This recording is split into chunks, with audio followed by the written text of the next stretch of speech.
You know how it is. The second Halloween is over, boom, the holiday music starts. But there's this huge, really complicated holiday sitting right in the middle that we often just jump right over. So today, we're going to unpack the real story of Thanksgiving, from the myth all the way to the messy reality.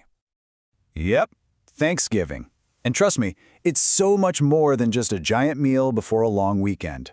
The story that we all think we know, well, it turns out it isn't quite the full picture. So let's start with the basics, and then we'll dive into the history. All right, so first things first. Before we get into the deep history lesson, let's just cover the practical stuff you probably need to know to, plan your holiday. Let's just get right to it. What's the number one question on everybody's mind? Okay, for 2025, you're going to want to mark your calendar for Thursday, November 27th. And yeah, that's a fixed rule. It is always the fourth Thursday in November. So what does that actually mean for your schedule? Like, is it an official day off? Oh yeah, it absolutely is. As a state and federal holiday, banks, government offices, and mail services, they all shut down for the day. And let's be real, what's become this awesome unofficial tradition is that a lot of people also get the Friday off, creating that beloved 4-day weekend. So how did this day of feasting and football become an official nationwide tradition?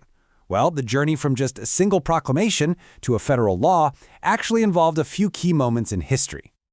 The path to our modern Thanksgiving was really shaped by 3 presidents. First, you had George Washington, who issued the very first proclamation way back in 1789. But it didn't really stick as a yearly thing. The big moment, the real game changer, came in 1863 with Abraham Lincoln. And then later, FDR was the one who locked in the date we use today, partly to stretch out the Christmas shopping season during the Great Depression. But Lincoln's proclamation, it wasn't just about creating a holiday. You have to remember the timing. 1863. We're talking right in the heart of the Civil War. This was a really powerful political move.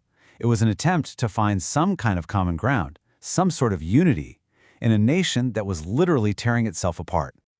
Okay, so now when we talk about why we celebrate, most of us think of one specific story. You know the one we all learned in school.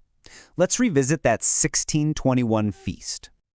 And this is the image we all know, right? The Pilgrims and the local Wampanoag people all sitting down together after a successful harvest, having a peaceful meal. It's become this powerful symbol of unity and gratitude. It's a nice story, for sure. A very powerful one. But is it the complete picture of what actually happened that day? This is where things get a bit more complicated.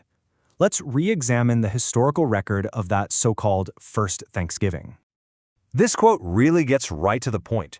The whole idea of the Wampanoag being invited guests at some planned, peaceful gathering, that's really the core of the myth. The reality was way more complicated and, honestly, pretty tense. So here's the breakdown. The story we tell is one of invited guests, but the historical record? It suggests their arrival was a complete surprise.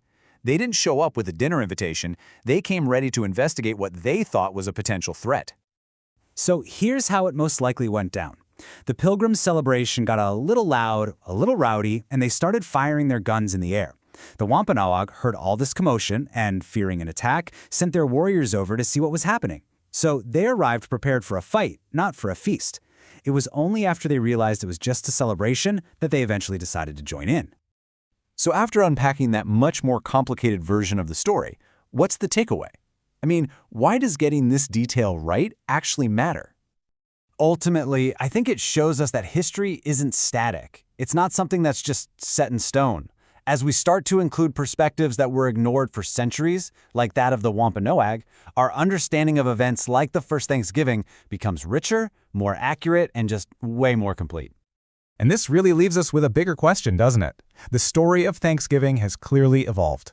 It makes you wonder, what other holidays and traditions that we hold are changing as our understanding of our own history deepens? It's definitely something to think about.